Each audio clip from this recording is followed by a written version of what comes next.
And we're live, and Reid's mic is so loud. Is it really? Every time you move, I hear it. That's fine. Is it bad? I'm now echoing again, just so you know. You may just want to take your headset off. But then what am I going to do? Because I won't have no mic. You know you're live, and nobody cares. We're live? It doesn't matter. You should unplug it, plug it back in. Okay. Okay, anyway, anyone who's watching, what's up? Or watching later, more likely. This is our Saturday reads. We're going to talk about what we read this week, what we're currently reading, and what we plan to read. I'm Kristan. That's my husband, Reid. We're doing stuff. He's having mic issues. We're fighting about it. Is it working now? I don't hear myself now, so that's good. I don't hear myself now. This is something we do. This is not domestic abuse. We just, we just mimic each other constantly. So I'm fine with that. You sound ridiculous on air, though. Okay, now you're cutting out. See, this is why, we're in different rooms. And I don't want to mess up my setup. Are you just frozen in time, or are you really frozen? Oh, you're frozen. Okay. Am I really frozen? I'm moving now. Mary's in the chat. What's up, Mary? Happy to see you here. What's up, Mary? We love Mary. Glad you made it. Can I be seen? Am I moving now? Am I back? I see you. Am I back? Did I make it? The first minute, we're just talking about mic issues and other issues. I want everybody to know that I had a real fancy boy setup, and then that went away. Yeah. He had a professional microphone. I just had this headset. It was so much better. Now he's rocking that Five Below headset. Did you get that on Five Below? Calling me out. Yeah. Well, you're the audio guy, and dude doesn't have his audio set up. It's okay, sad. Here's the thing. Give me a second. Take me off the screen. Take me off. I don't want to be there. You know what? Just put some. You can. No, you can click the thing where you don't show your camera. Hit stop camera. Oh, okay. Stop cam. We can still hear you, though. I can still hear you. Oopsies. But you can mute yourself if you want. Anyway, I guess I'm just sitting here on screen now, and I don't have someone to talk to. But what are you plugging up stuff? You don't have to. You sound fine. We got over your hiccups. I can't hear you now. So my husband's abandoned me, and I'm just sitting here. Mary's happy to be here. Thank you, Mary. I'm happy to see you. I wish you were here. Oh, hey, what's up? Oh, what's up, Bobby? Hello, you too. Kristan, I promise I'm not stalking. No, I really appreciate that you came over. I just did a show on Jess's channel, OmniDog's Vault. Check that out. We reviewed some good books and one I didn't like. So, and Bobby apparently is going to buy Giant Days, and that makes my heart so happy. I'm really thrilled about that. And those other books are good too. Can you hear me? Yes. Okay. Is the echo happening? No. Okay. Then give me... I've almost got it. Oh, no. Wow, that was almost real bad. This is what we're doing live, Reid. This is happening. I almost broke your camera. your computer. It keeps moving. Oh, you shouldn't put it where you put it. I told you that. You didn't explicitly tell me that. We got to get you a webcam because you're just using. Oh, okay. That's what I almost broke your. The entire time, that's all you were doing. Oh, that's not worth it. That's not worth breaking my computer. I think it was worth it. All right, Bobby says it's in the cart. I don't know if you were watching, Reid, but I got Bobby to be interested in getting Giant Days, which we love that. That's good. I believe. What was the other book? Harley Quinn Breaking Glass, I believe, which I loved. You should read that, Reid. You would like that too. I need to read it, yeah. You would really like it. And I forget the other book. Let me know, Bobby. Oh, Hayden's here. What up, Hayden? Kristan, I feel like I haven't seen you live on my computer screen in so long. Yeah, I was just live on Jess's channel. So thank you for joining us, Bobby and Hayden and Mary coming over from the other stream. We appreciate that. And again, just like before, if you guys saw our last video, it looks like we're in different houses. But that's just the other room. So Reid's on a worse webcam, and there's no light in there. Do you even have the overhead light on? Yeah. It's like you're in a basement. It's like I put you in the basement. I was like, turn your camera on. I mean, in the basement. If we had a basement, I'm sure you would have stuffed me in the basement by now. Yeah. Well, that's weird. I wouldn't stuff you in a basement. I couldn't have said stuff. Reid, here's your shirt comment. Make sure people see it. Ted Nugent is a wang dang dick, because that's the funniest shirt I've ever seen.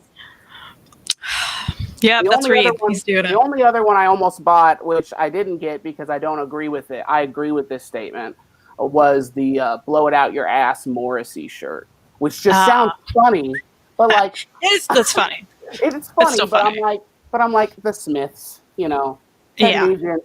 I mean, I can listen to Stranglehold once before I'm ready to just give up life. I feel like I need some shirt like that, but about the Cure guy. Why can't I think of his name right now? Robert Smith? Yeah. Why? Oh, just because, you know, he's interesting to look at. There's probably some funny phrase that we can put together for him. We could do that. I like Robert Smith. I wanted to do a zine for a long time that was going to be just pictures of Robert Smith doing active things, because I read somewhere that he was like a... Probably does it, right? Yeah. Yeah, but I read somewhere he's like a skateboarder. Like he was super deep into skateboarding. And I was like, I see that. Exactly. That's the point. So it just would have been pictures of him like running on a treadmill and like rock climbing. And it was going to be called it was going to be like a goth activity book. And I thought it would have been really funny. That's still a good idea. I like that idea. I also like Robert Smith, and I have to bring up, because anytime he's brought up, I have to bring up my all-time favorite song he was featured on. This is my all-time favorite song. It's just my favorite song that he's a part of is the Blink-182 song, All of This, on their self-titled album, featuring Robert Smith. That's a good song. I love that song. I'm not saying it's not. I'm not saying it's better than The Cure. I'm saying a song he was featured on that I really enjoyed, and he made that song, right? Like that was great because of him. What I'm saying is the problem there is how much you only like the Blink-182 self-titled album. That's not true. I came into this marriage with more Blink-182 records than you had. One. All of our Blink-182 vinyls from me. Okay. Sure. I'm not saying it's not, but Blink-182 is meant for poo-poo and wiener jokes. Okay, see, that's what I don't like, right? Mm-hmm. So I don't like old Blink-182 because it's all that. The self-titled is where they matured, and they had, I would say, in my opinion, their best songs from their self-titled album. I just laugh at the referral to Blink-182 in any capacity as mature. It's funny to me. But it's true, right? Like that was that's probably their most mature record, I would have to say. Anyway. I don't know. Anyway, okay, Bobby got back to me. American Born Chinese was this other book. Awesome. I actually haven't read that one. I need to. What's up, Chris? Hello, Chris. Chris is here. What up, Chris? We don't own that, but I have access to it at the library. So, that's right. Of course. Real Big Cohen is here. Real Big Cohen. What are some punk books to check out? Well, that's on you, Reid. Do we want to start with... This kind of counts. Well, you know, this book that came out like about a little bit less than a year ago, I think, is called Hardcore Anxiety, a graphic something about something and something. If you guys don't know, Reid published a book called a guy. Yeah, I want to say what you said, which was stupid, and I can't repeat it. It was so dumb and messed up that I can't do it. So, Hardcore Anxiety, a graphic guide to punk rock and mental health. Maybe you've already checked it out, Real Big Cohen, but Reid did this, and you know he did the art, and he did great. And this is Microcosm Publishing, and you should check it out. Also, I'm in here in the back somewhere for like a page or something. No, that's toward the back, right? It's toward the end of the story because, you know, my life has to be shitty for the whole first half of it, and then a little bit farther before good things start happening to me. And then the good things happen right around the same time that this weird person with cool hair came into my life. That's you. I'll take that. That's fine. I'll take that one. You know, something that doesn't get talked about enough, I love your end pages. These are really cool. These are really well done. Thank you. It's funny. So, like, I remember there's another podcast I listened to that talks about like underground cartooning and like small time press people who work full-time jobs and then also make comics. And they always discussed about how they have such a hard time when they're doing this art because by the end of the book, they're so much better at drawing. And that's the only thing that I really feel uncomfortable about in that book is I drew those end pages last out of the entire book. It's the final thing I drew. And I feel like that's the best stuff I've drawn.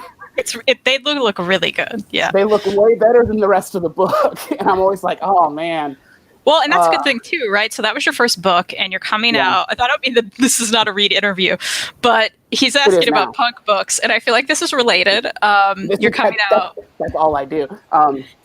Yeah, coming out with a. You want to say it? Do you want me to say it? You go ahead. Go ahead. Okay, I'm coming out with a book called GG Art. It's called. No, it's not. You already messed up.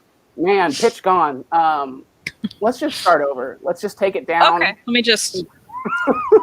No, it's called Rock and Roll Terrorist: The Graphic Life of Shock Rocker G.G. Allen. Which it's a mouthful.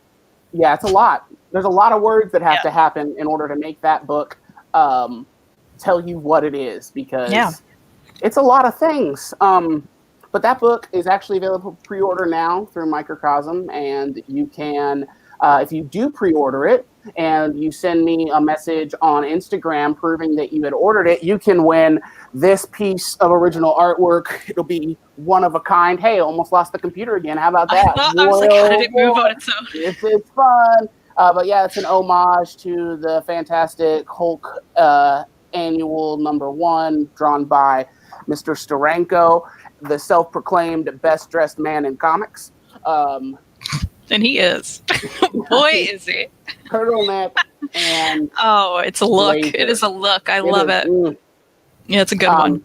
Yeah, but aside from books that I've done, there are other good punk books. I'm looking to see if I don't think I have any that I was going to talk about. And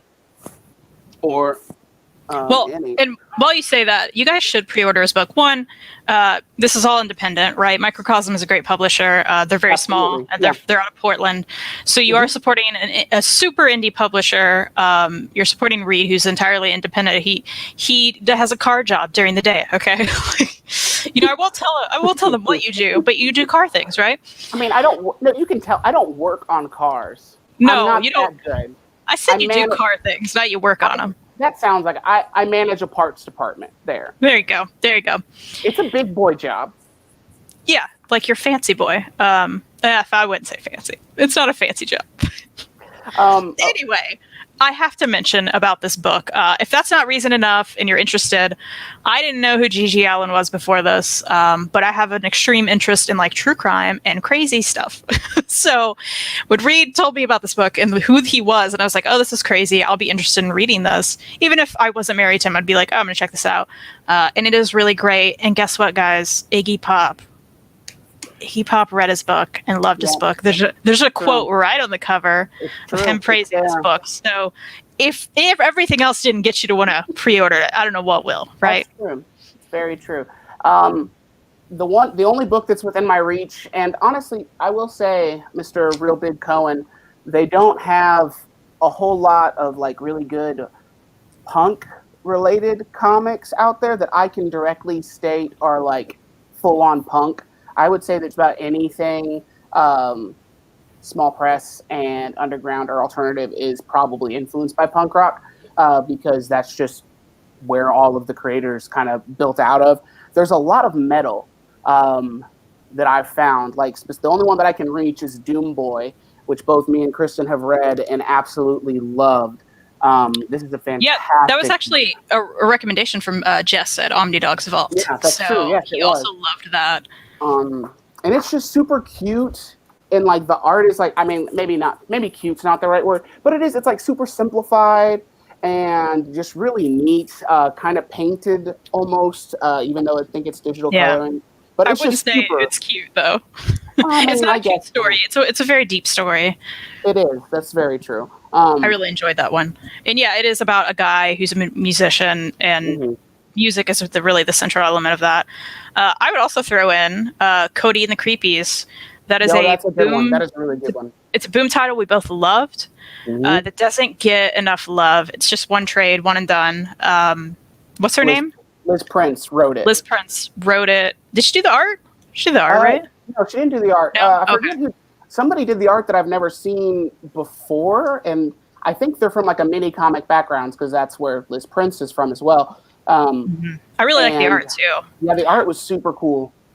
But that's a great one about a band, and there's like a ghosty element, and I don't know. I don't even know if they were a punk band. They were a rock band of some sort, right? I think they were a punk band, but also it's a comic, so we never got to hear. True, we don't hear it.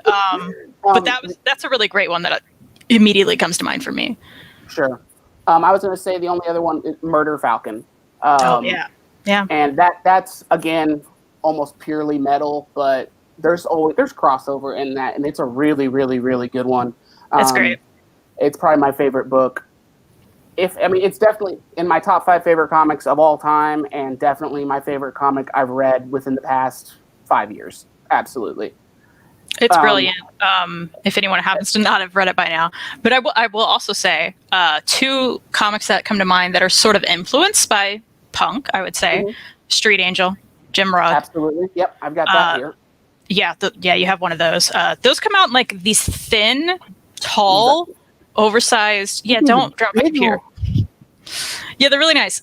So those hardcovers exist, but they also came out with a trade of all of them recently. It's Image puts them out. Yeah, those are really fun. Yeah, Deadliest Girl Alive, and it's like a thick chunker. Not that thick, but I've never seen it. We saw it recently, but it's fine. But yeah, it's tight. Jim Rugg is cool. I had one other thing.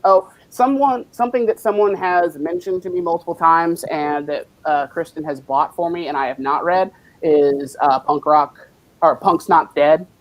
Am I reading it right? Yeah. Oh yeah. Punk's Not Dead. There's that story. I haven't read it yet. A few people have said to read it, that it is really good, but I just haven't gotten to it. My last one that we both read and liked because you told me to read it, F Off Squad. I would say that's super influenced. It's not about a band or anything, but it's super like punk, right? That's how I would put it. And that's Silver Sprocket. They're an indie publisher, and it's a good time. So if you like those sort of things, we went on about that question. So we sure did. Let's keep going here. Okay, I wanted to say one other thing. I'm sorry. Just back to Real Big Cajon. Real Big Cajon. Sorry, I'm bad. I just wanted to, have you seen I'm going to say his last name wrong, Vinny, from Less Than Jake? He has a Kickstarter going that's a comic that he wrote, and I think they're releasing music with it. Kristen's told me to back it 1 million times. I have yet to do it because I don't listen, and that's why we're fighting. I'm going to end up... I'm going to end up backing it for you because I can't stop backing Kickstarters. I think Real Big Cohen does know about it because I think he commented on Justin and I's video where we mentioned it. Cool. But yeah, you got to do that. You got to do that. And of course, Hayden, thank you. Kristan and Reid are both wearing badass rock-related tees. That's what we do. I mean, the whole point of this show really is just to showcase our T-shirt collection. That's what it is. I missed this earlier, but he was asking where is the best place to buy your book? To buy my book? Best place would be Microcosm Publishing at their website .com. http:// It's 2020. You don't have to do that now. I know. Remember when we saw that billboard that had like the stupid like oh my gosh. Yes. So in our town where we live, it was on like a marquee with their website. They felt they was like http:// and we were like, what is happening? They took those individual letters and put them on the side. Oh, it's good. So that's great. But yeah, you can buy it from microcosmpublishing.com on their website. And then you can also, it is listed in my store Envy, which you can also get it there if you wanted to get some other stuff along with it, like my small press stuff.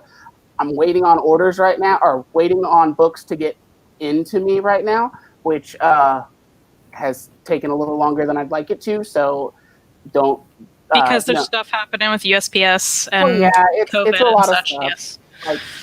But so that is happening. If you want to get it there, you can do that as well. I always recommend buying it directly from Microcosm just because they've been really great to me. They've done a lot of they're, the first publisher that's ever worked with me.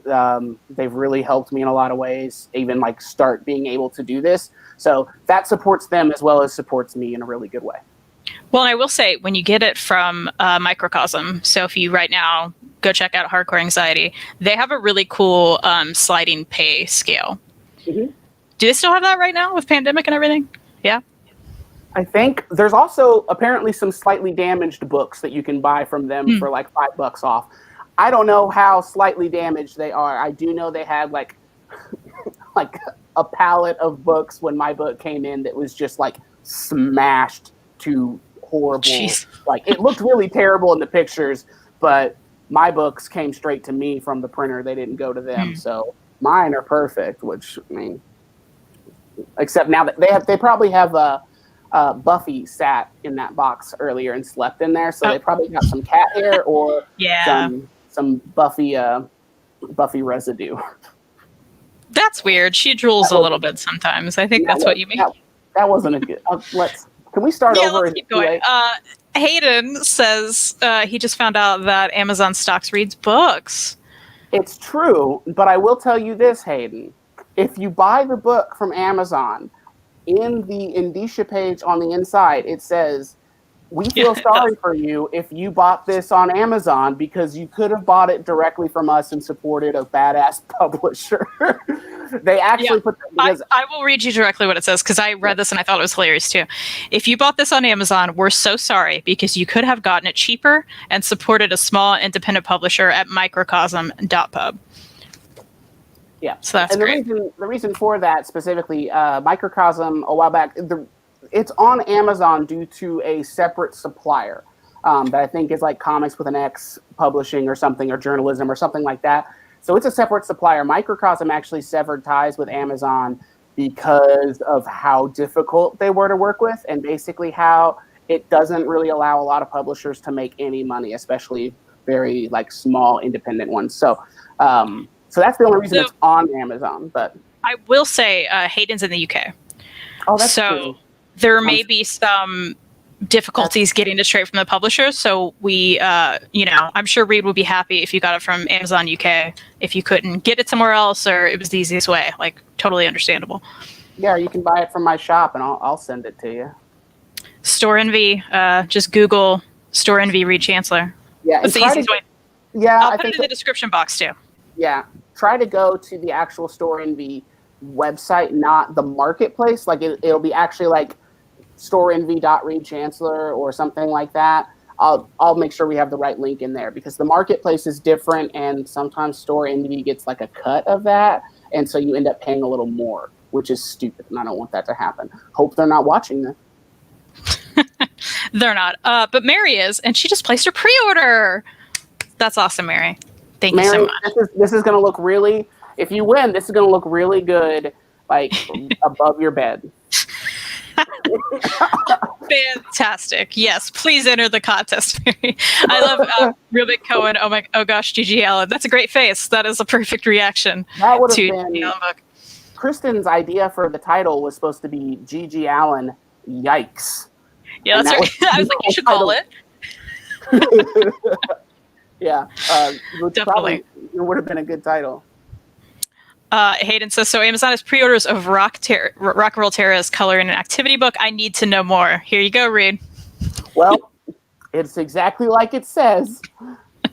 We had the idea not long after, like, I was probably about maybe 100 pages into the book, and Microcosm was like, hey, I think it'd be really cool to do a coloring book with this. And I was just like, that sounds ridiculous, and I am 100% in on this.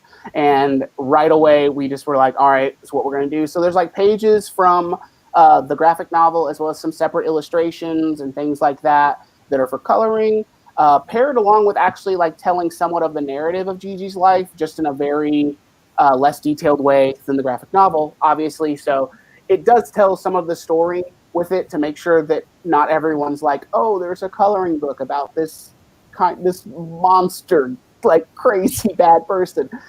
So it actually does tell the story there, and there is like there's activities. So there's a maze, there's a Mad Lib, there's keep your brain working. Yeah, there's a connect the dots. There's a I feel create like your own G.G. Allen flyer. There's a page that you tear out that is specifically for you to use as toilet paper. there you go. And that's now more critical than ever. Exactly. I mean, so what I think this is good for is if you read the main book, you read the G.G. Allen Rock and Roll Terrorist book, and you get done and you're like, man, yikes, what did I just read? I need a palate cleanser. You go to the activity and coloring book so you can chill out and be zen about it, and then try to understand what you just read while you color. And you know what I'm saying? I feel like it's a great pairing, really. It's a great pairing. Yeah, I think so. The only thing I think it needs to, and I got to figure this out, we really need to try to get it to come with some red and brown crayons. Like one of the like those little sets that you would get at like the restaurant when you would go, and your parents didn't want you to talk. You'll just have to make those yourself. Sell those on your store and be like, hey, this is what you need. This is what you get. Yeah. So Chris was going to ask if we read Cody and the Creepies. Mm-hmm. Just really liked it. That's great because no one ever talks about it enough, and we're talking about it all the time. I feel like. So, Ruben Cohen also read Jim of the Holograms. That was fun. He loves more Murder Falcon too. Good. Jim of the Holograms is also a great read. I happen to have the hardcover, the oversized hardcover they came out with, and then they never made more. And I'm so sad about it because these hardcovers are so nice. One, they look like Trapper Keepers. Come on, there's a ribbon. IDW did this right. And this is such a fun read. Like super bright colors, everything you want in it. I hear myself echoing and gonna read, so you may want to do something about that. That sounds like that's your fault. It's not. I think honestly it is. I think it has to do with really because I just did a 2-hour show with Jess and it never happened. I think. But no! What? I pressed something and for some reason iTunes started coming up. You got to stop pressing stuff. See, you fixed it just by messing with things. Oh, it's back. Okay, that's fine. Back. Yeah, he knew about the Kickstarter. Good deal. Good deal. I love this. Chris said he's heard radio commercials that say the HTTP. Yeah. And that's extra crazy because radio commercials, you have the set limit of your time constraint, and you're spending so much of that by saying HTTP. Even when people say www, that bothers me. It's 2020. You don't need it anymore. Like, do you have YouTube up? Do you have YouTube up? No. Are you sure? Yes, I'm positive. Because there's no way there'd be echo. Because I've got like super duper like over ear stuff. I think you don't understand how this works because we've had problems with this with StreamYard. It's a situation. It's fine, Reid. I'll deal with it. We're fighting. We're gonna fight if you drop my laptop because you keep hitting it. Anyway, let's get to our reads, shall we? Let's talk about what we read throughout last week. If he can stop interrupting me, I'll totally do that. We're gonna start with something I have talked about. If you guys, some of you, Bobby's saying fight. We're fighting. It's what we do. We're fighting. Wait till we get to one book. I'm going to go ahead and mention this real quick, but if you guys did, it seems like a lot of you followed me over from Justice Show. Thank you so much for coming. I love that. But we did talk about Napoleon Dynamite, Impeach Pedro. This is so good. IDW came out with this. Reid's read the first issue. He needs to read the rest. But what my favorite part was these two podcasters come into their town and they're doing a true crime podcast and they want to solve this murder mystery that's going on. So that element's happening. And then someone wants to impeach Pedro and say that his presidency, he didn't actually get the votes. And then there's that whole mystery. And it's just so good. I think the art super goes with the characters. If you like the movies, you're going to like this. Super entertaining and totally worth your time. So Reid, you need to read it. I know. Well, you just got it. Also, my echo stopped, so you must have done something. I turned down the volume a lot. Perfect. Perfect. You did a great job. That's you want me? Jeez, you want me to go through my reads and then you can do it, or we can take it in turns? I mean, I can go one. I've got one ready. Okay, go ahead. Go ahead. I read Little Things by Jeffrey Brown, and so I knew Jeffrey Brown had like a mini comics background, like real like old school like indie stuff, and it looks really cool. But I think most people would probably recognize him from like the like is it like Vader? The little Vader. Yeah, Little Vader, or like or like Vader and the Sons or whatever. So, yeah. When like all the little kid books with like Darth Vader and like Luke and Leia as kids, like if he were their dad.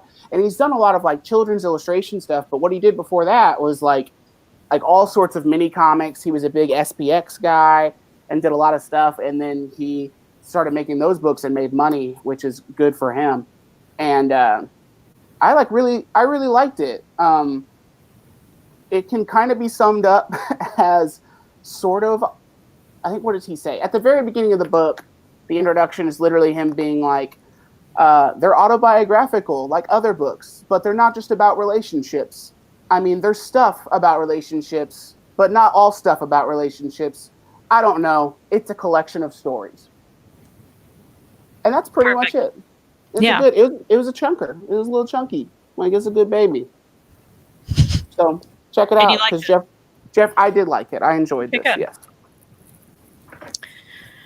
Well, my next book I absolutely loved. This is my favorite ongoing manga series right now, and that is A Man and His Cat, Volume 2.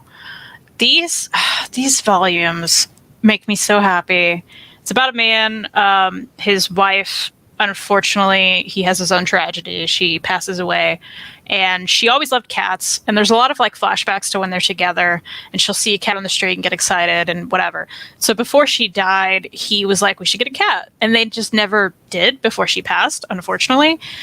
So he's very lonely, and it's very sad at first. And I mean, it's still sad, but he ends up going to a pet place, and he sees this like chunky, weird looking cat, this guy who had been there and been passed over his entire life. He'd been there since he was a kitten, and he takes him home, and he'd never experienced a cat before. So he's experiencing all these cat things, but also like the cat is also experiencing life in a home, and they like find each other, and it's just super sweet and like makes me so happy. And I love the art, and you kind of get everything from both of their perspectives. So there's this like older man, and he's super lonely, and he gets to like come home and be excited about something, and then this cat just like this cat getting real stoked that he comes home, and he's so excited, and it's just so sweet and wonderful. And there's a lot of flashbacks like with his wife, and he gets really sad about his wife, and then the cat comes and like sits on his lap, and like it's just like,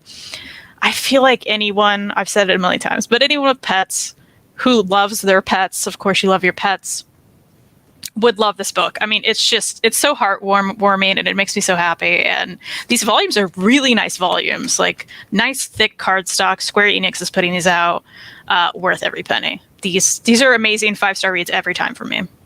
I love them. Yeah, I need to read that. You do. Mm-hmm. I'm gonna change it up a bit, and I read a Marvel book, which I don't really usually ever do anything like that. And this is Strange Tales 2, which is basically Marvel being like, hey, we're going to let like underground artists who probably would never, ever get a chance to draw some of these mainstream characters, draw them. And it's fantastic. I read this probably read this in like less than an hour just because of how excited I was for it. And I was at the doctor, and doctors take forever to do stuff. So, I mean, like, you've got like Raphael Grandpa doing this like Wolverine story, and just like that art is so incredibly awesome and sick and like bloody and violent. And I think there's a really good shot of someone's head getting chopped off. Like, oh, boom, look at that. That's so tight. So there's that, and there's a Lemire story in here that was good, that I don't know what the Marvel implication is of that story, because I didn't see it. My favorite ones were all the Wolverine ones, because here's Jonan Vasquez of Invader Zim and Squee and Johnny the Homicidal Maniac showing Wolverine eating a bunch of hot dogs. It's just tight. That's what we all need. Everything from like Gilbert Hernandez doing a story, and oh hey, check it out, Jeffrey Brown did a story too. We just saw him. We just looked at his stuff. It's good. His was good. They were funny. They were different. I want to find my favorite one. I really like Farrell Dalrymple and his art. He did like Pop Gun War and the Wrenchies. He's done a lot of stuff. Let me see. I can't find anything anymore. Well, that's fine because Real Big Cohen is saying #couple goals. We're couple goals. we're a couple. Do you want to be fighting this much? And of course, I gotta mention Zach. He says, if you enjoyed A Man and His Cat, I think you will enjoy a hardback manga called Cats of the Louvre. I adore Cats of the Louvre. I can see it on my shelf over there right now. It is so good. That's a great, perfect recommendation for me because I loved it. And anyone who hasn't read it, it's so good. It's so good. You're spot on with that. I can't find it, but it's in here. That's Farrell Dalrymple's story is really great, and he did like a Spider-Man story, and it's fantastic. So check it out. Nice. Strange Tales 2. It's a thin little hardcover, but it's a good one, and you've just got a lot of really cool stuff. Harvey Pekar wrote a story in it. If any of you guys know who Harvey Pekar is, and like underground comics, like basically one of the kings of it. He got to write a Marvel story, which never happened. So that's pretty great. Nice. Well, I just did an accidental review of this on Justice Show, so if you guys watch that too, sorry, you're going to hear about it again. But Dementia 21, this is a manga that Fantagraphics put out. Let's see, I don't have a trade near me, but it's big. It's big, and it's like that weird paperback but hard stock. I don't know what you call this, Reid. Do you know what you call this in publishing? I would call it, it's almost like it's a board. Yeah. More so than but it's not flexi. like yeah, it's like a flexi board. I don't know. That's I don't know. This design, I love everything about this design. It's very colorful. The back, and there's actually, can you hear that? Oh, wait, do it here. Oh, I know. You never stop if you don't go. That's not even the words. You never know. You never know. You never know. No, it's not stuff. It isn't. You'll never know if. Shut up. You never know if you don't go. It's not loud enough. That was it, no, though. It was loud enough. We knew it. Okay. Everyone knows what we're talking about. Anyway, Dementia 21, there's 2 volumes of this. I need to get the next one now because I really enjoyed it. I think this is great for any fan of Junji Ito because it's bizarre like that. It's split into short stories. It's about this girl on the cover. She's a home health aide for elderly people. And she takes care of them, and she's really good at her job. But she gets into the craziest scenarios when she goes to help these people. There's one point where she starts off with I think 3 elderly people in a house. They're 3 people in a family, and she takes care of them like she does everyone. This is one of the first stories, and she helps them, and then notices more and more old people get dropped off. So you can see there's more and more beds, and she's really struggling to be the only one in this house taking care of them. And she's like, how do people keep dropping off their family members? What's going on? So it just keeps happening and happening. And eventually, I don't know if I can find exactly where it is, but people keep dropping off. They're just kind of pawning off their elderly there. It's kind of really terrible. And then the whole house explodes, and all the elderly people fly out of it, and there it is exploding. It's just nuts. So there's nonstop crazy stuff like that. There was one that was super. There's tons that are super messed up. So if you're into Ito, crazy horror, bizarre, just nonsense, this is totally good for that. This is a really cool weird one that happened. She is helping this elderly man, and he loves driving. So that's what he wants to do with her time. He's get in a car with me, be here while I drive, because he is elderly and, maybe shouldn't be driving. So in this world, there's all these different roads that have specifics of who can drive on them. So this is just one example. They're all kind of they're all about her being a home health aide for elderly people, and they're all old people, but each story is its own little kind of universe, right? So there's this crazy amount of roads in these different like places. So he's looking for the 60 and up road. So a cop stops him. He's not on the 60 and up road. So there's a specific road for people 60 and over. So of course he immediately gets behind someone who's like not going fast enough and gets really mad about it. Zooms off, goes off onto another road. So then there are all these different roads for like a different kind of people. Like this one's drunk drivers only. Like there's some terrible stuff in here because that's not a good road you want to be on. And then eventually it's like, let's see, there's a VIP only one. So it's all stretch limos, hearses only, moving trucks only, toxic waste trucks. I mean, just the weirdest things. This one's extra bad. Like it's like there's a terrible like any car that just wants to drop off the edge of a freaking road, like, and they get stuck on that one. They're like, well, this is not what we wanted. This is not what we wanted. So they get off, but it's crazy. And then it ends crazy, but I love these like chapter pages that break them all. I love this like, it's really nice art and it's just very interesting. So again, it's perfect for Ito fans because if you like that crazy nonsense of Ito, you're gonna get it here. Again, it's not Ito. It's not. I would not say it's on the quality of Ito because, like, I don't think anybody can beat him. But this is great for fans of him, and Fantagraphics did a great job with production of this. It's really nice, and I really enjoyed it. And Mary, let me know. It's on Comixology Unlimited, so if you want to check out the first volume before you commit, you can check it out there. That's awesome. That's really good. Yeah. Okay, let's see. I'll do This Little Baby, which I like because I didn't know that. I went through a little phase, I suppose, where I kept buying books on in-stock trades and didn't know what size they were. So I assumed every book is like a beautiful, like nice size, and I basically got like 8. Like I just got a ton of like baby books. So like this is like a little tiny baby. Like it's so tiny baby, but it was really good, and it's called Mary Wept Over the Feet of Jesus, which is, that's heavy.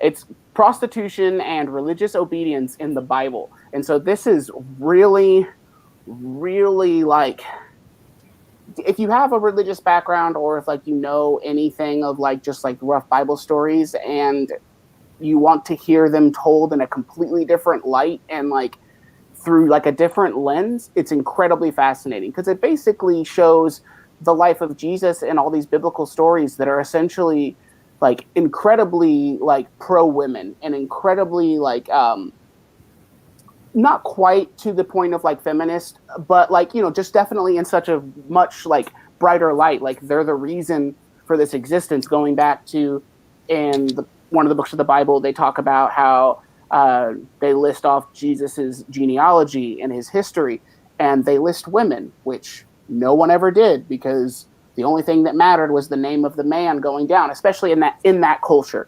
And so that's listed in there. So they talk about like what that means and all these things. But the art's really great. It was done by Chester Brown.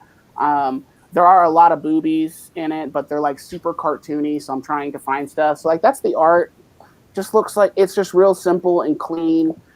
Chester Brown is really good at like making these stories and like having these stories like intertwined together. And it's just really neat. So if you have any interest in that, even if it's just like biblical history, whether or not it's like something that you really dive into or not, it's very interesting. And I found it very fascinating. And I really liked it. So there it is. It's this little baby.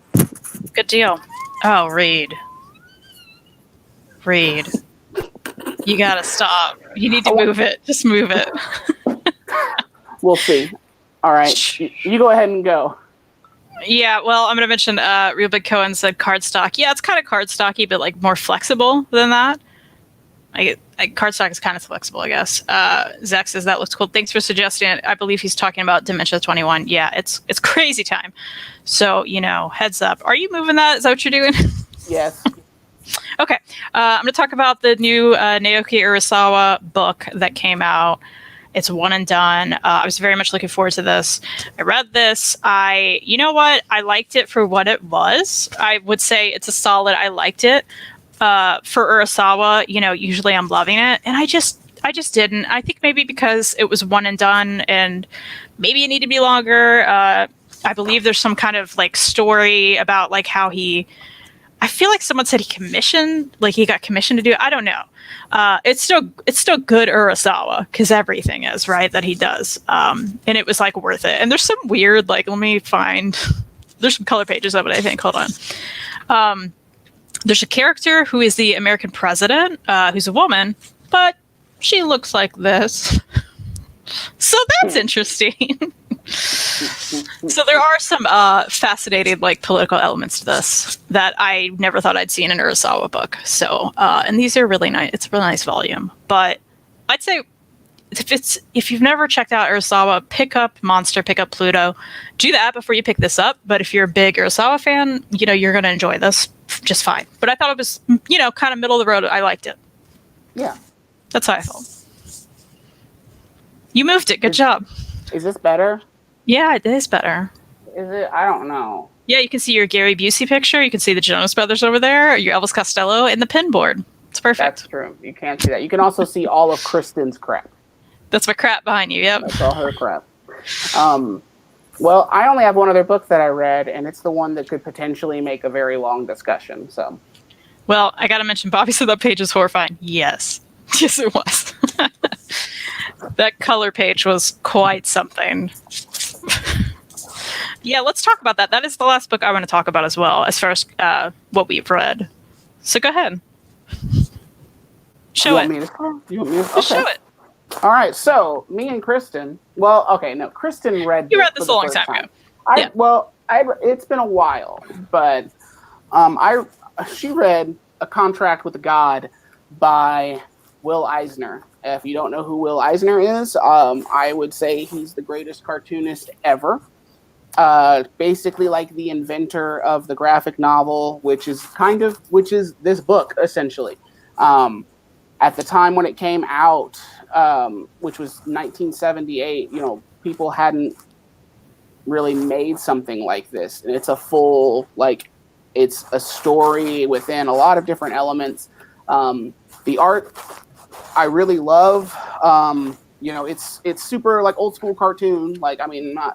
It's not like it's Jim Lee or anything like that, but it's incredibly good as far as like the art in it is really fantastic. Reid, can you move your mic? Where is it? I think it's behind you, and it's brushing against your shirt, and it's very loud. Is that better? Oh, is it in front of you? Okay. It just kept brushing and brushing and brushing. Brushing and brushing. Give me I can hear it again. Yeah. It's just, this is just a Reid Technical Issues Hour. That's what this is. Everybody, this is like the second time we've done this. Yeah, I'm just letting you know, because it's probably grating on someone's ears out there. You're good. Anyway, go on. That's it. Okay. Well, I read this for the first time. I wanted to read it. I really like Eisner's art, of course. It's an important thing that exists. But reading it in 2020, for the story, more than what it represents, is not my favorite. I very much did not have a good time. If you don't know what it's about or you haven't read it, it's it's loosely based on his life in New York at the time, right? Yeah. And it came out back in the 40s. I don't think it was officially published until 78. Did he write it way before that, or am I just totally off? He may have written it a little bit before that. All I remember is that of course, the story takes place back then. It's not, but yeah, the first graphic novel term was released in 1978. So that's the only time I think this came out.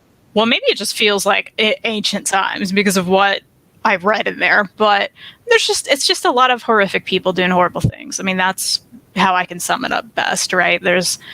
I had no good time with anyone in the entire book. No one was redeemable, and I struggle with that anyway. I don't find those reads particularly interesting because I care about the characters, right? I want to care about the characters and what's happening, and I want to give a crap, and it was just nonstop horrid mess. So I read it. I was upstairs and I read it. I came down and I was I went up to you and I was like, Reid, what am I reading? Like, because I don't know what I was expecting, but it certainly wasn't. I mean, it deals with things I don't even want to say on YouTube. You know what I mean? Like, just some horrible, horrible things that people can do to people. And there's a lot of like, this needs a lot of trigger warnings. I'll say that, right? Mm-hmm. So if you haven't read it and you're looking for something with an actual plot or like character development, you're not going to get it here. Mm-hmm. So that's the way you put it, you were like, it's important because it's the first time anyone kind of did this with like his art and whatever, sequential art and such. That's fine and that's great, right? But if you're in 2020 and you're reading it for like, you want to have a story that's interesting or enjoyable at all, I just don't think you're going to find it here. And that's the lens I'm reading it from, right? Like, you're an artist and you're a writer and you're going to get something else out of it. For me on the side here, as just like an avid reader who wants to read something enjoyable or good, like, I can read dark stuff and enjoy it, but this was on a whole other level. And it just seemed like a lot of these things kept happening, but then nothing came of it, right? There wasn't enough meat there to even like do anything with it. Sure. I will say, so like a big thing that me and you always talk about is like when a book doesn't really have, sometimes when it just, or any form of art, like film or anything, when it doesn't get to the point of ending, it just ends. And it's like that mindset of, I forget who said it, but there was like someone who talked about a playwright where like they end the play with this really stupid, like meaningless line, as if they're like trying to say that it's like, there's no good dialogue in real life, so why should I try that hard? And sometimes in today's society, when that happens, it immediately is like, I don't care. Like, we're watching a story. I don't need to not have an ending. Like, what's the point of it not ending? And someone's reaction being like, oh, well, it doesn't need an ending. It's realistic. And I think in 2020, that's different. Whereas when this came out, and understanding the context of everything is incredibly important, because when Eisner was making these stories and putting out these books, comics were just comics. Like, The Dark Knight hadn't come out. Like, Watchmen hadn't come out. We hadn't hit the 80s. We hadn't hit this time where comics were for anybody but children or weird people. Like, you had like Crumb and all that stuff through the 60s, but that's another like specific kind of people. Those were hippies. That's it. Eisner was like this straight-laced newspaper cartoonist, and he was making these stories that reflected his own experiences and a lot of people's own real life experiences growing up in New York through the 30s and 40s and 50s. And I just found it incredibly fascinating. And when I found it, it was like that same revelation I had when I read like Squee or Jonan Vasquez stuff and Blankets and these other things. And I was like, oh, this is what comics can do. And that's like the context. And granted, that's also like personally to me. I know it's different. And I mean, of course, I have a little bit of a nostalgia bias for that because I didn't know what comics could be in a lot of ways, especially like as a creator. So I want to make it a point to say that we had the conversation me and Kristan had ended up being really, really long and like went really deep. Like, cause and of course, like, we were both trying to understand each other and understand what we're like trying to say without just being like, well, you're stupid for not liking this book, or you're stupid for liking this because you're crazy and this was terrible, or this was weird and this was problematic. It's like all of those things are true. It's a very different read in 2020 than it would have been in 99, or it would have been in 85, or it would have been in 78. That's the difference. Each person will get something out of it. So I don't know if I'd say that you shouldn't read it or anything like that. I think that you should definitely know more of the lens of it before reading it. Because I just told Kristan to read it. I didn't give her any info. I was like, go into it blind and you'll love it. It's one of my favorites. You'll love it. I didn't know what it was about. And that's one of the first things I said to you too. I came down and I was like, there's no way you actually like this as a story though, right? because I can understand the historical importance and his art and like how you would like that element of it and what he did, and his art is great. But as a story, I'm just like, I don't understand anyone actually enjoying the story element of this.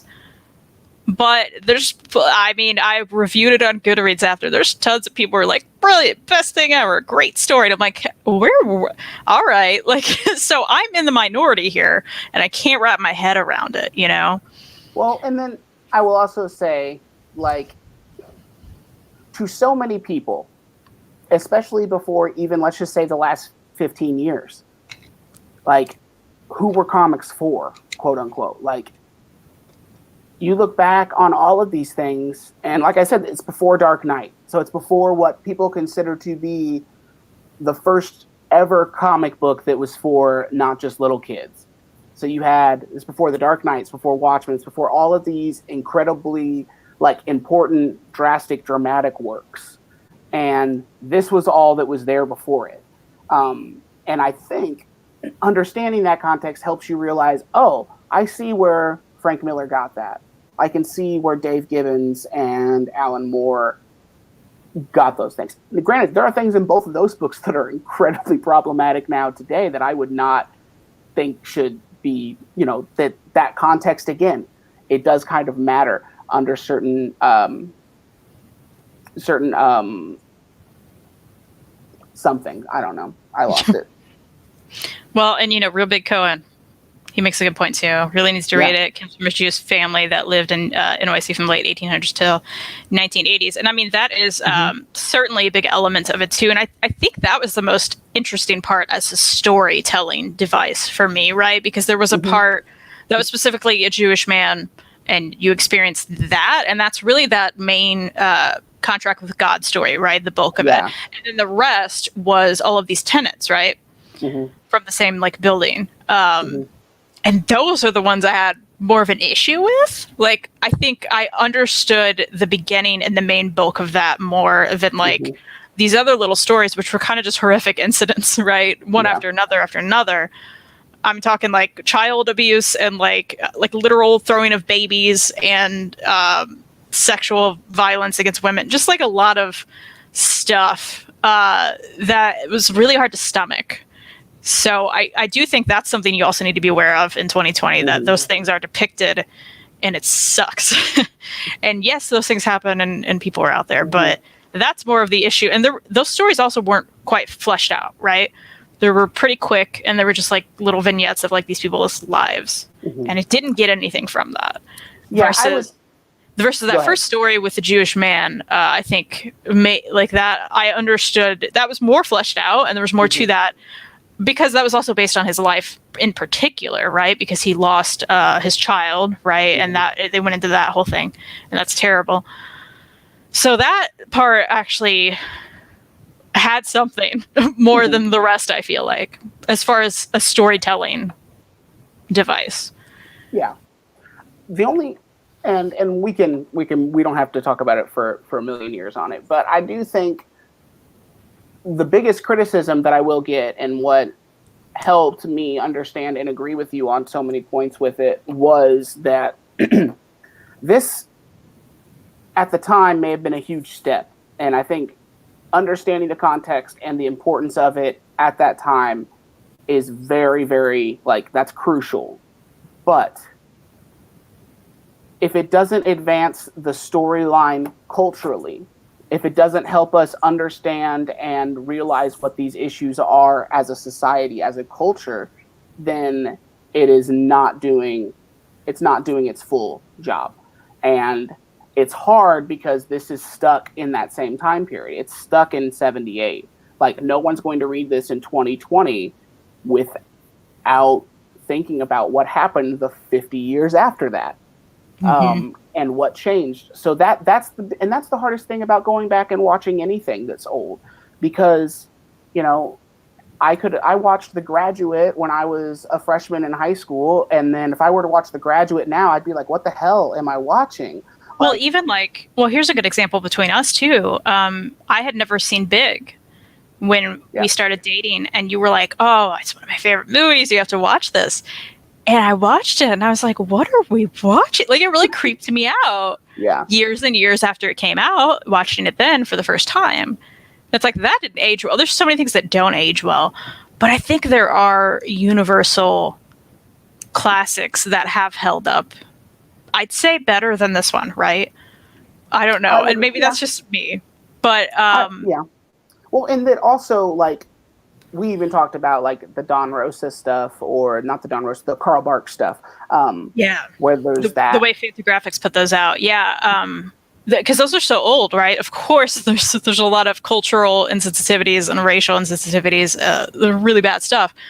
But Fantagraphics, the way they put those releases out, because I really, I've enjoyed a lot of those stories. And in the back, for every story they have little blurbs where they kind of discuss what he was meaning in each story and how it hasn't aged. So like, they will be like, yeah, this isn't great. Like, which I really loved, because they're like, okay, we're going to print these because they happened. And we know back then, unfortunately, things were a certain way and they were depicted here.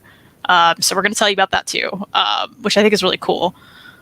But yeah, that's just another thing that you have to be aware of if you go back and read this. Like, there's just some things that super don't fly now. Or do, and that's a problem, right? Yeah. Because there's a specific part, we don't have to go into it, but we really went on and on about one specific element, because there are still people who think a certain way with this thing that isn't right, but it still happens. And I don't think anyone would read what he had and feel any differently, right? And if it's truly a work that can stand the test of time and change people's minds for the better on these things, because I feel like maybe his intention was to like shine lights on certain things. That's one that he did not do well, and it sucks. I think without ruining it for anyone. Well, I think for 78, he did a better job than anybody else, obviously. But again, reading it now, it's definitely. If we're thinking of the same thing, no.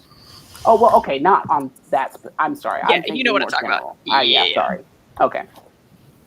Anyway. We're fighting, and that's that. Yeah, so we did that. You know what? I'm still interested. You have a lot of Eisner stuff. I would like to know if it's all like this, or there's something else that I can get from this guy, right? Other than, he thankfully changed a medium, and that's what we all love now. I would be interested. So if there's somewhere I should go after this that's more plot heavy or has one, I would like to know about it. I would like to read it. I really think you should probably just head over to the to like the spirit stuff, because I feel like that's going to be 100% like more your jam. Yeah, although I know the time period I'm gonna have some problems, probably with women, but yeah. Well, you know, I can step back and understand that. And Hayden makes a good point. There are probably many comics that we adore now that in 20, 30 years, people might be like, what the hell? Oh, of course, because times are constantly changing, right? I just think even from like a storytelling perspective, that's where I had all my problems, right? Like, not only I'm grossed out by this stuff and I don't know why we're really talking about it, because it wasn't even just problematic, like a women behavior. I don't even know that there was like a lot of women specific things. It was like, there was just like clear child abuse, and they were just like, okay, that happened. Like, I don't know. There's a lot of weird stuff that like, it's not that it didn't even age well. It's like, why was this happening then? Right. Like, why were we? It brings up a lot of questions. Yeah. Yeah, basically. That's what I'm saying. So let's go to what we're currently reading. Do you have anything for that? Because I have this big chunker. I'm finally digging into the Star Wars by Jason Aaron omnibus. I just took the dust jacket off. The beautiful art. A lot of this has really gorgeous art throughout. I mean, look at this, guys. If you haven't read this stuff and you're a Star Wars fan, it's so good. I'm having such a good time with it. It's like nonstop good. I'm never bored. All of it's been fantastic. So I'm loving this. Getting close to the end. We're getting there. So I plan to continue to read that. The novel I'm reading, which I just want to mention real quick, is An Absolutely Remarkable Thing by Hank Green. I'm finally digging into this. Reed and I went to this book tour last year. Was it last year or 2 years ago? I think it was 2 years ago. I don't know. But, you know, we got our signed copies. This is just, I don't even know how to describe this yet, but I'm really, really loving it. And it has like some sci-fi maybe elements. There's a big mystery at the beginning. It all starts kind of with this viral video, and this girl like wakes up the next day and her whole life is kind of changed because of it. But also there may be aliens, like, or maybe there's not. Like, there's a lot going on, and I'm really, really loving it. So I did want to just mention, guys, there's no pictures in here, but I read these things too. Did you have anything else? That's just what I'm currently reading. That's really it. Yeah, I only have one thing, and that's because I'm really bad at reading like just about anything. And this is unfortunately something that I've been reading for a really long time and have not made a good enough dent in it. And that's Too Much Coffee Man. Oh yeah, that thing's big. I really want to finish it because it's really good. I mean, that's how far I'm in. This is the beginning, so that's not very good. But it's really fun. I really like Shannon Wheeler's art. Is really, really cool. And it's just super awesome. And so far, I don't know. Like I said, I'm only that far into it. So, I mean, I could get I could get a quarter of the way through with it and find out that I don't like it. But I like it a lot so far. That's all I'm reading. Okay. I want to show this. Hayden, I'm reading through the trades on Kindle, and I'm not into it. I believe that was about Star Wars. That's a bummer, Hayden, because I'm loving it so much. So much. Zach's asking when it's set, and Hayden answered Between A New Hope and Empire. That's right. I love it. I think he's getting all the characters like dead on if you like the movies. And I have major nostalgia for the movies, right? So like, if you're not a big Star Wars fan, maybe you're not going to care about it. But I mean, I have great memories of being a child and taking my dad's VHS tapes, the ones that he recorded from Star Wars airing on TV. So they were just like recorded, and I would play them over and over again every night. And that was my childhood. So like these stories, they're so good. And Hayden, if you haven't gotten to, I believe it's Star Wars Annual number 2. It's a story that's only Princess Leia and this real buff big woman named Bash. She got her name because she bashes people's heads in. It's so good, and that may make you change your mind, Hayden, because that story was amazing, and it has nothing to do with the rest of it. So if you just skip there, you can read it and you tell me what you think, because I have a lot of thoughts on that specific issue. It was so good. It's probably my favorite so far, and the rest of it's great too. So Mary says books with no pictures. I'm all for it. Yeah, Mary, you're really good at those. I'm doing my best. Zach wants to know what's Too Much Coffee Man omnibus about. Oh, yeah, I didn't really say that. I don't really know how to describe it. So, like, there's a bunch of stuff in it. So, Too Much Coffee Man is like this weirdo character that looks like that, and there's like a bunch of like mini comics almost like stories that involve Too Much Coffee Man. And then there's like these side stories that's like about this guy. Let me see if I can get it figured out. And that guy is the guy who's making Too Much Coffee Man. Like, you see him go to the comic shop and like drop off his mini comics. Cause like here's a page where that's him drawing a page that we see later. And so it's kind of like there's just these weird collections of like smaller stories, and it's pretty meta, but it's also like I don't know. There's a ton there, and it's just so weird. And then like this is the Omnibus Plus. So it's got like a ton of more stuff later because Shannon Wheeler was a cartoonist and illustrator for like the New York Times, I think, and a bunch of other stuff. Like Shannon Wheeler has a blurb on the back of the book that says somewhere between anticipation and nostalgia, we should have been happy. And that I think is like sums up the whole weirdness of the book, right? Exactly. So yeah, I wish I could tell you more of what it's about. Henry Rollins liked it. I mean, there you go. So that's what you need, right? Is that if that's the thing you need? Well, do you have some books that you want to read coming up throughout the week? Yeah, I just have 2 because it's probably not going to happen. Well, tell me them because I have too many, and I'm just gonna fly through them after you're done. Okay. Okay, cool. I want to read Demon. Because I want to eat food. We haven't ate dinner. Demon, yeah, 1 and 2, right? You got both. Yeah, I got 1 and 2. I really want to read this. It looks. Do you know what it's about? Nope. I didn't think so. It's just called Jimmy Yee Cannot Die. He's tried. That's all I know. Well, and I think that's for second, right? Yeah, it is. Nice. Look at you. I nailed it. Kristan. I'm no publishers. So, I don't know. I want to read this. And then I really want to read, speaking of Shannon Wheeler, there's this book called God is Disappointed in You. And it is legitimately... Ooh, it's shiny. It's printed like it's a Bible, which is awesome. And like the pages feels like a Bible, and it basically goes through like all of the books of the Bible, and just like I don't even really know what it does yet, but I just know that it's like got like commentary on it, and it's got like these little cartoons. Isn't that one you got on IST and you were confused by it, like when it came? Yes. Yeah, that's what I thought. That's part of this. That's part of this trend. Nice. And you've just got like little funny cartoons that are about the stories in the Bible, which if you haven't read the Bible, there's some weird stuff in there, and I've heard this. You can point. There's a lot of different things about it that, like, depending on the lens you look at it, because a lot of people are going to be like, "Oh no, how dare they make a joke about that?" And it's like, well, there's a whole story about a king arguing with a mom and dad because they want to each take their kid, and he's like, "Oh, we'll just saw the kid in half, and then each of you get a half." Nice joke. Yeah. Yikes. Yeah.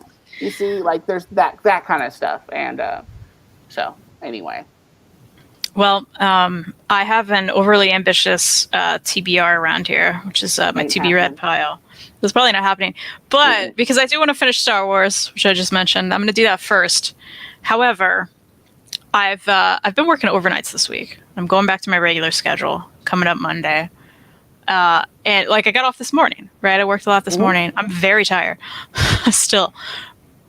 But for some reason that makes me just want to go crazy and read all the things. So that's probably not going to happen. But I will show you what I put together. And you're going to laugh because it's too much. So I'm going to go through them pretty quick. But SpongeBob Comics Treasure Chest. We have had this for how long? These are really cool, though. There's like die cuts of like SpongeBob on the here. And then there's like, Patrick on the back. This is a nice oversized hardcover. Okay. And I've read some of the SpongeBob comics, really like it. So if you like the show, they do a really cool thing where like they just introduce tons of different artists and writers throughout the whole thing. They're like really mini stories, and they're so fun. So I want to have a good time and read something fun. I mean, I'm loving Star Wars, but this is just something totally different and light. And we love SpongeBob. So I finally want to read this because we've had this sitting around for a long time. There's even a reprint of the first issue, like in the back in a folder. That's pretty cool. That's pretty neat. So I want to finally get to this because it's been sitting around for too long. I'm also going to read, because we're doing a show on Fangirls Assemble at the end of the month on Black Hammer Library Edition Volume 1. Now, I've read Black Hammer and all the side stories, and I love all of them, but it's been a bit. I haven't read it this year, so I'm going to reread this. These library editions, it's been so big and chunky and beautiful, so if you haven't checked out Black Hammer, it's amazing. I love Jeff Lemire. He's my favorite. So I'm looking forward to rereading this, and I want you to read it too, Reid, because you're going to love it. You're going to love it. I made my dad read it recently. He loved it. So I know what's up. He said he did. I'm also going to start it. I'm doing it, Reid. Yeah. Start TMNT. Reid loves it. Everybody loves it. You got to love the nice deluxes with the ribbons. So I'm really looking forward to this. I mean, it does look really good. The art looks really good. I'm excited. So I'm going to do that finally. There's a lot of finallys on this list, I feel like. Which is why it's not going to happen. Yeah, those are really my finallys over there, right? And then a new one that I did show last week. I took this out of the wrapping last night, and it feels so soft. It's so nice. It's like not soft. It's just a weird, like smooth. It's very nice, guys. And I just want to keep petting it. And it's Helsing. And Dark Horse recently came out with these deluxe editions. They're very big and chunky, and they're vampires. That's all I know. Hellsing Vampires. I'm in. I'm going to read it. It's going to be fun. We'll see. We'll see if it's fun. What if it's not? And because it's me, right after Hellsing, I would like to revisit Cheese Sweet Home. I haven't read these in a really long time, and I love this series. And again, I'm just in a mood for a lot of light stuff. So I feel like back-to-back Hellsing. This is just me in a picture. That's what this is. That is legitimately. If you ever wanted to know what Kristan is in that's it. That's what it is. Vampire. It's in. This is totally it. So that I did show this on our last video. Count for I think we're losing. I don't know. You cut in and out really bad there to me. I don't know if it did to everybody. Yeah, it keeps happening, but we're about to leave, so it's okay. Okay. So we can't fix it. It's like whatever. And lastly, you just got this for me. This is Star Wars Darth Vader. It's the Soul Run. And I read the first omnibus, and I absolutely loved it. I'm reading Star Wars now. So once I finish that, I also want to get into this, and I'm so excited. So that's the TBR. We will try to come back next week, maybe next Friday. I think we're planning on. And you guys can see if I read any of those. That'll be fun. We'll see. Take bets in the comments, and we'll see how this goes. Yes. Absolutely. And we got to mention Robert Cohen. Black Hammer is my favorite comic series of all time. Yes. Yes, that's a great one to pick. It's so good. It's so good. Kristan, if you catch up on TMNT, you can do a show with Jess and Tyler. You know what? I should. They've been doing really fun shows with those. I would love to do that. So I'm going to have to just for that, Hayden. That's a great idea. So Zach also, I need to get Hellsing Deluxe Edition, and I love vampires. It's just such a nice Deluxe Edition. And I felt, and I have the Berserk ones too, this one feels better. Hot take. I'm just going to say it. Hot take. Feels better. Hot take. Yeah, can't wait for Black Hammer Volume 2 and World Of to come out later this year. I'm so excited. They're going to look so good together. I've been reading them digitally on Hoopla, so I can get the libraries. And looking forward to it. Is the Soul Vader the post-episode 3 one? If so, that's the best Vader run. You know what? I'm not sure. I'm really not sure, but it's from 2017. Does that help you? I don't know. But I'm diving in. I'm pretty much I'm all in on the Star Wars Marvel stuff happening right now. So, I got to get everything right. I'm going to have to get it all. I sure know it. And you know what else we're both going to have to get? Dinner. So got it. Sick transition. Got it. Thank you, Hayden and Bobby and Zach and Real Big Cohen and Mary and everybody watching. Thank you for coming over from the other show. I appreciate it. And we're going to try to be here next Friday, probably around the same time. You can follow me on Instagram at The Comic Slayer. I will try to update you there on when that's going to be. You can follow Reid at Reid Chancellor on all the things. All the things. And, if you see anything cool here that you liked, let us know. Or something we should read, you should let us know that too. Yeah. We should do some joint reviews sometime. Maybe we'll do that. Well, we kind of did. It just ended up being a joint disagreement. A joint disagreement. A joint fighting. Yeah. Okay, Bobby got the answers. Yes, Sith Lord is after episode 3. Okay, cool. That's exciting. And we could talk about what our favorite Star Wars movie is next time. Hot take, Kristan isn't the right answer. Hot take, everyone disagrees with me. So that's our tease. Okay. Bye, everyone. Thank you for joining. Yeah. Bye, everybody. Thanks.